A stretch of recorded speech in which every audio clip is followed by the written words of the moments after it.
यं ब्रह्मा वरुणेन्द्ररुद्रमरुतः स्तुन्वन्ति दिव्यैस्तवैः वेदैः साङ्गपदक्रमोपनिषदैः गायन्ति यं सामगाः ध्यानावस्थिततद्गतेन मनसा पश्यन्ति योगिनो यस्यान्तं न विदुः सुरासुरगणा देवाय तस्मै नमः।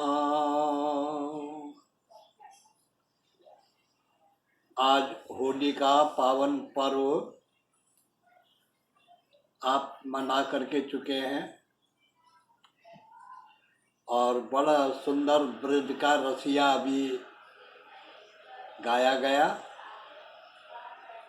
तो सबसे पहले मैं सब सत्संग प्रेमियों को मंगलमय इस पावन होली पर्व की शुभकामनाएं प्रदान करता हूं। आने वाला समय मंगलमय हो। आवाज आ रही है कि नहीं? जरा आवाज ठीक करना भाई। ललित जी, जरा आवाज ठीक करो, आवाज कम आ रही है। अब पूछना आ रही है आवाज जोर से? आवाज आ रही है? हाँ, तो सबसे पहले मैं आपको होली की शुभकामनाएं प्रदान करता हूं। यह होली का पर्व नितांत सामाजिक और सांस्कृतिक पर्व है। सारे वर्णों का मिलकर के मुद मंगलित होने का पर्व है, उत्सव है। मुझे याद है मेरे बचपन में राजस्थान में तो महीना भर पहले से होली के हुड़दंग प्रारंभ हो जाते थे। बड़े बड़े बहरूपिये आते थे, भांड आते थे, उनके कार्यक्रम चला करते थे। पूरे समाज में एक बड़ा उत्साह सा होता था होली का। भेदभाव से रहित होकर परस्पर मिलना, गुलाल लगाना, ये कुछ ऐसी बातें थी। इसके अलावा एक बड़ा मनोवैज्ञानिक तथ्य भी था। समाज की सारी विसंगतियों को स्वांग के द्वारा प्रदर्शित किया जाता था, गाया जाता था। जो फाग गाया जाता था उसमें नाना प्रकार की व्यंग हुआ करते थे। सामाजिक व्यंग भी होते थे, राजनीतिक व्यंग भी होते थे और जनता को सचेत करने के लिए सावधानी की बात भी हुआ करती थी।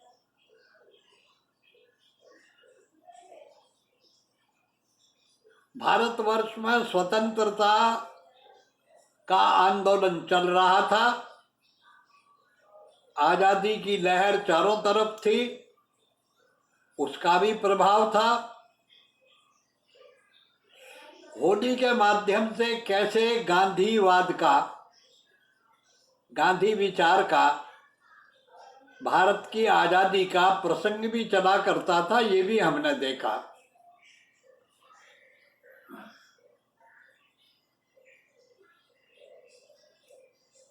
लेकिन अति प्राचीन काल में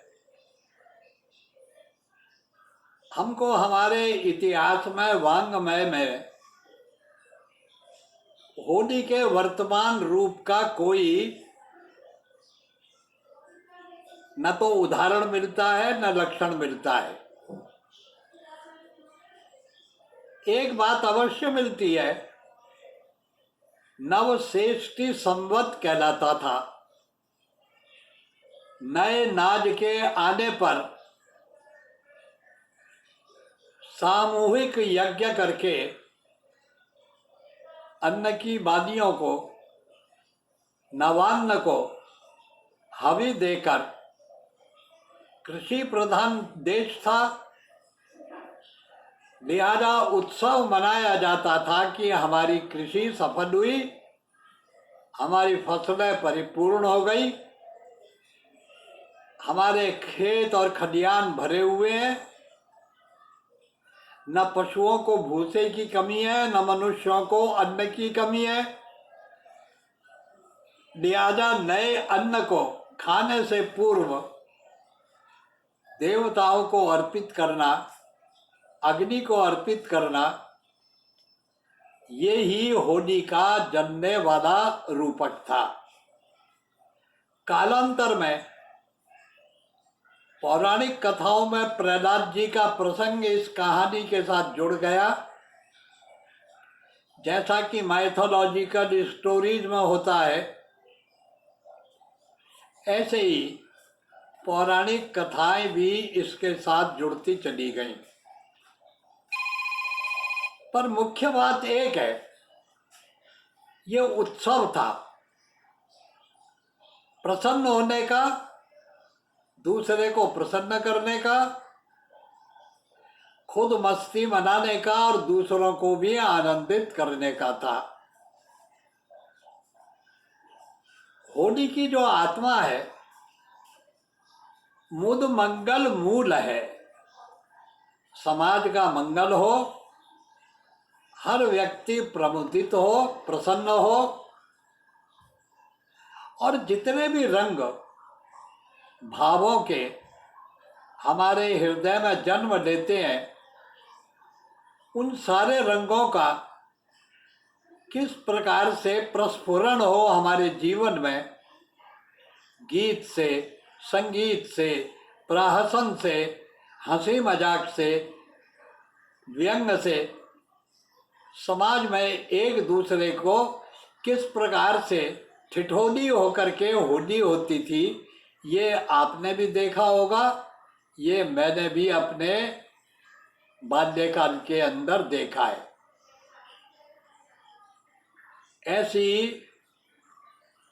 ऐसे सुंदर पर्व पर मैं आपको अपनी शुभकामना देता हूँ। क्या कामना? आपके अंदर अनुराग का गुलाल हो, आपके अंदर करुणा की द्रव्यता हो,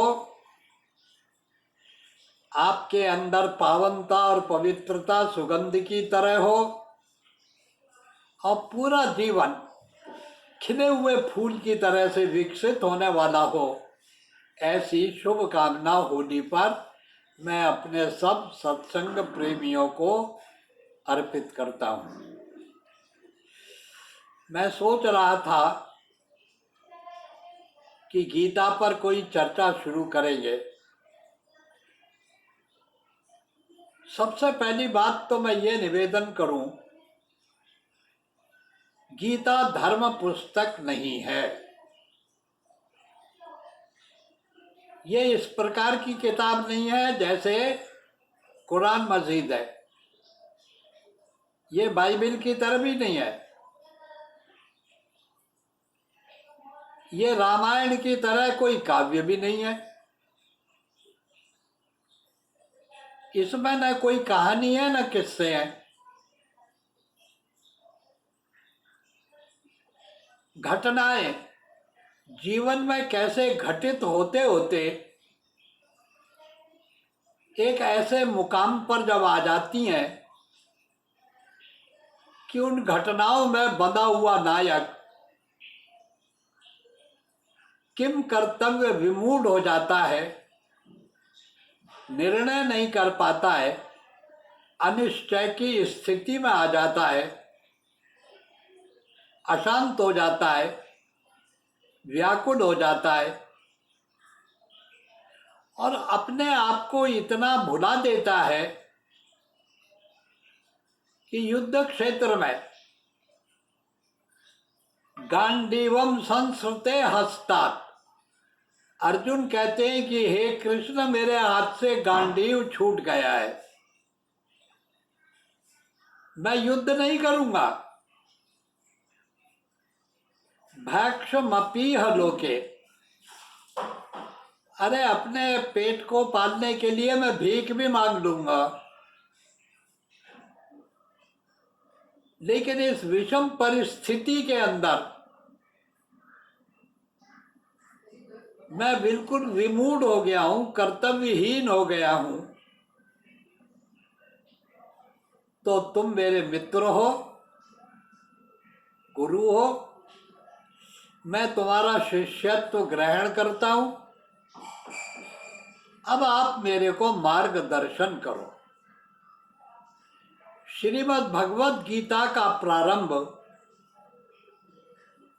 जिस नाटकीय स्थिति में होता है,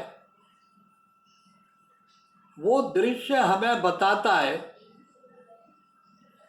कि भगवद गीता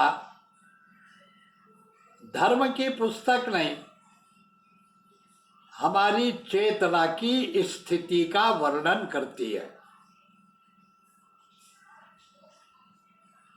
इसका संबंध हमारे जीवन से है, हमारे सोच से, विचारों से, हमारे मन से है। अगर मैं गीता के ही शब्दों में कहूं तो गीता के उपदेशों का संबंध हमारी संपूर्णता से है। It is not only related with our intellect or mind. Actually, it is the exposition of our totality. हमारी समग्रता का एक्सपोजिशन करती है। ऐसी श्रीमद् भगवद गीता को प्रकाश में लाने का काम सबसे पहले तो आदि गुरु शंकराचार्य ने किया। उन्होंने प्रस्थान त्रयी की रचना करी थी।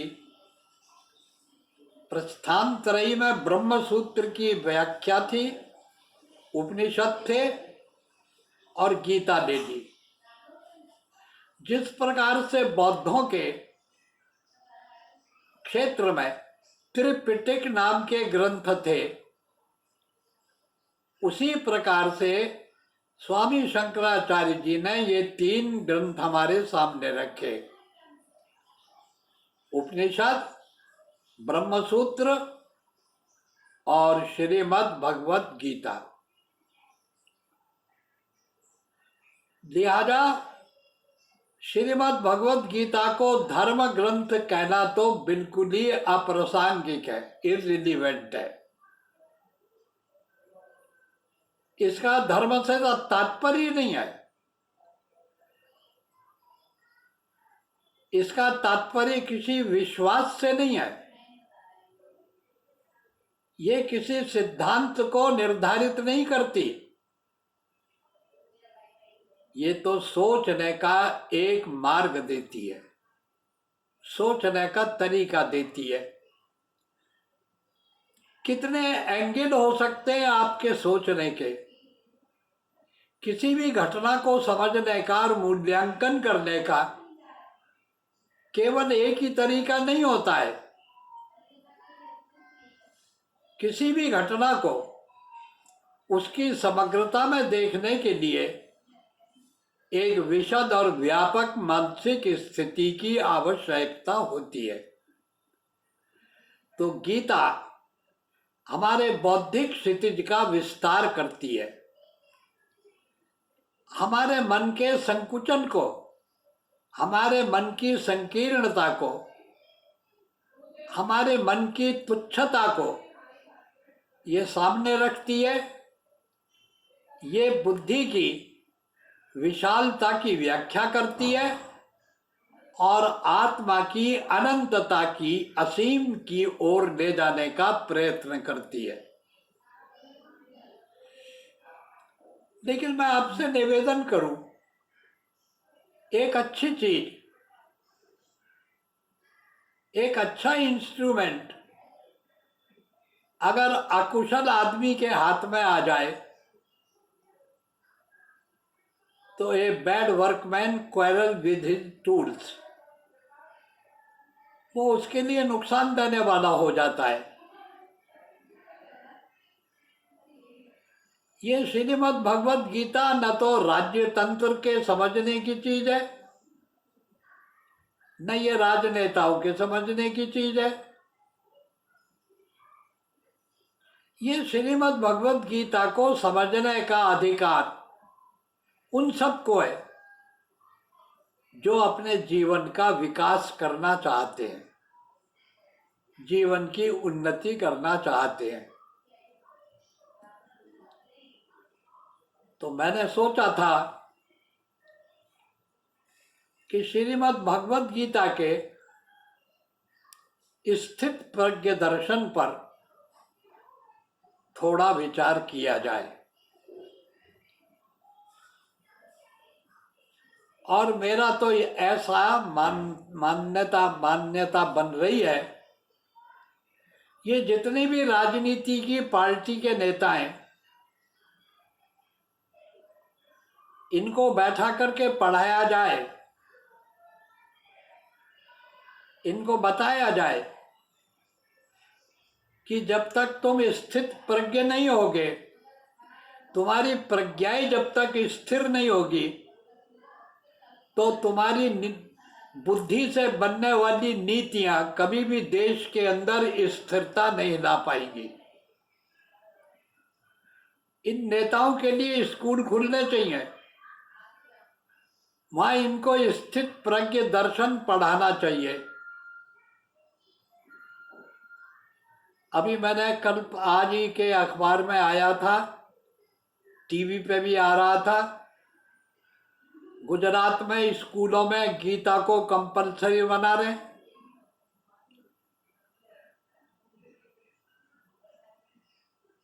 मैं तो इसका विरोध करता हूं। ये स्कूल में पढ़ाने वाली वस्तु नहीं है, ये तो पढ़ने के लिए है। खुद पढ़े, खुद समझे तो गीता समझ में आएगी। पढ़ाने से ही समझ में आ जाती तो हिंदुस्तान का हर आदमी गीता का मर्मज्ञ हो गया होता। गीता तो देह की आसक्ति से मुक्त करती है। देह और गेह,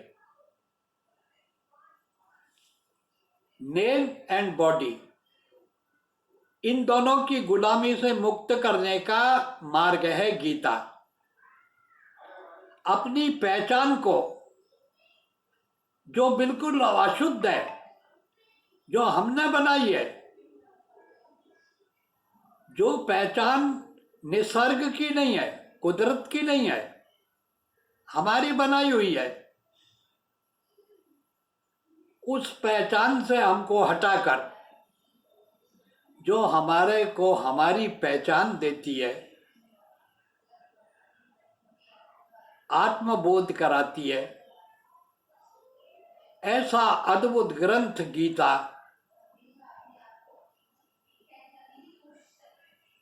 कौन तो पढ़ाएगा और क्या बच्चे पढ़ पाएंगे?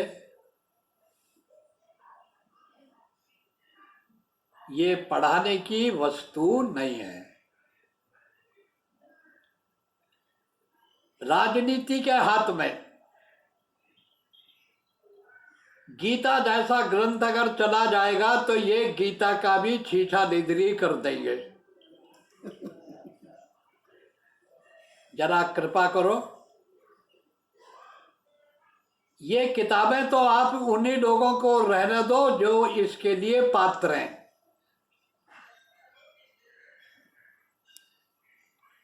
अगर आपने बच्चों को कुछ पढ़ाना है तो आत्म संयम का मार्ग पढ़ाओ, सेल्फ कंट्रोलिंग की बात सिखाओ, झूठी पहचान से निकल करके असली पहचान को कैसे प्राप्त किया जाता है ये सिखाओ। तो मैं निवेदन कर रहा था, एक ऐसा मूवमेंट चलना चाहिए, एक ऐसा आंदोलन चलना चाहिए, चाहे कांग्रेस के नेता हो, चाहे सपा के नेता हो, चाहे बसपा के हो, भाजपा के हो, कोई भी हो, जो लोग भी राजनीति में और सामाजिक जीवन में प्रवेश करना चाहते हैं, उनके लिए स्थित प्रज्ञ दर्शन की शिक्षा होनी बहुत आवश्यक है। इसके लिए विनोबा जी ने जो लिखा है, जैसा सुंदर मंथन उन्होंने किया है, अद्भुत किया है। कैसी भी परेशानी हो, कैसा भी प्रश्न हो, जीवन को व्यवस्थित करने की इस बात हो, समाज को व्यवस्था में लाने की बात हो, विश्व शांति का समायोजन करने की बात हो, व्यष्टि की बात हो या समष्टि की बात हो, अगर आप श्रीमद् भगवद गीता का स्थित प्रज्ञ दर्शन देखेंगे कि प्रज्ञा को स्थिर करने के लिए क्या करना चाहिए। लीजिए एक श्लोक में रखता हूं आपके आगे गीता का। श्रीमद् भगवद गीता ही कहती है कि योगो भवति दुःखः। संसार में जो भी आदमी अपने को दुखी महसूस कर रहा है, चाहे शारीरिक दुख हो, मानसिक दुख हो, सामाजिक दुख हो, राजनीतिक दुख हो, जो भी आदमी दुख के अंदर दुखित है, दुख से पीड़ित है, अगर वो अपने दुखों को समाप्त करना चाहता है तो उसके लिए गीता योगो भवति, ये गीता का ज्ञान उसके लिए योग बन जाएगा।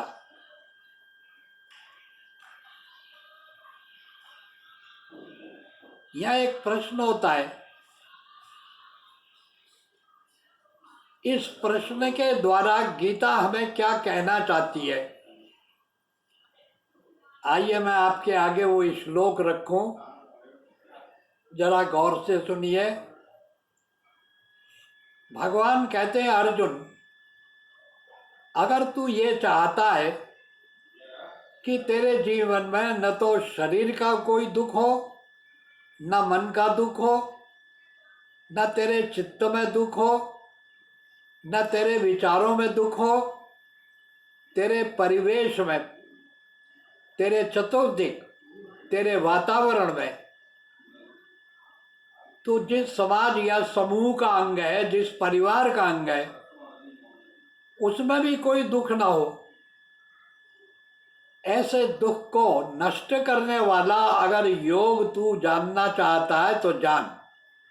क्या जान?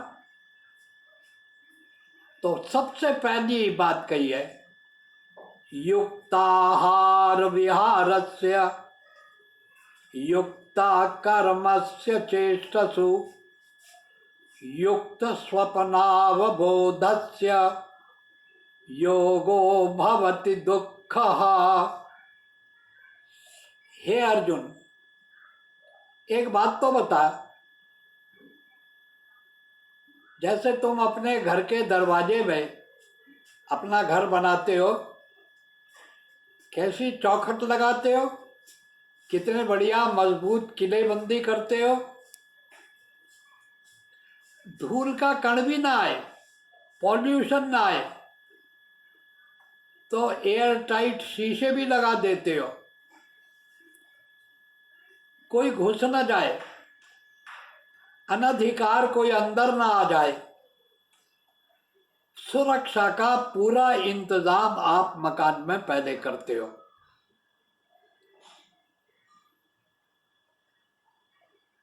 हमारा शरीर भी तो एक मकान ही है। और कैसा मकान है? कहाँ पर है ये? ये हमारा जो मकान है, इसका वेद में एक शब्द आया, इसका नाम है अयोध्या। अष्टचक्र नवद्वारा देवानाम पुरी योद्धया। 8 चक्र और 9 द्वारों वाली ये अयोध्या नगरी है। अयोध्येय, जिसको कोई जीत नहीं सकता, इसमें कोई तब्दीली नहीं कर सकता। ये जैसा बनाया गया है ऐसा ही तुम्हें स्वीकार करना पड़ेगा। इसमें किसी का कोई तर्क काम नहीं करेगा।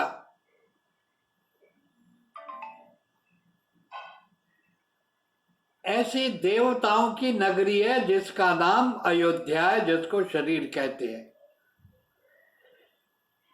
ये हमारा शरीर मलमूत्र का भांडा नहीं है, ये खाली मिट्टी नहीं है, ये खाली में कोई नौदा बना के खड़ा नहीं कर दिया गया है। भगवान की महिमा है, उसकी सर्वज्ञता का, उसकी सर्वशक्तिमता का, उसकी सर्वोच्चता का ये अद्भुत प्रदर्शन है। इसीलिए वेद कहते हैं कि ये क्या है, कि ये तो छंद है, ये ऋचाएं छंद हैं, वेद मंत्र है।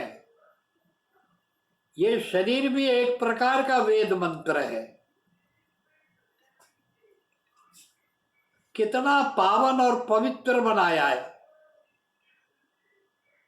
नित नवीन रहता है। 92-93 वर्ष हो गए,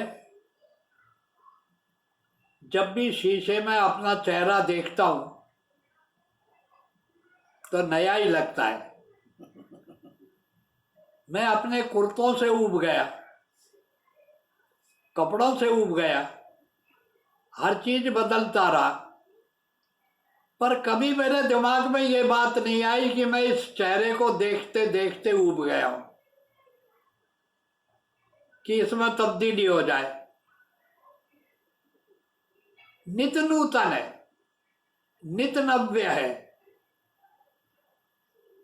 सनातन तत्व इस आत्मा के अंदर बैठा है, वो सनातन भाव इसके चेहरे पर है। इसीलिए तो आप नहीं ऊबते हो।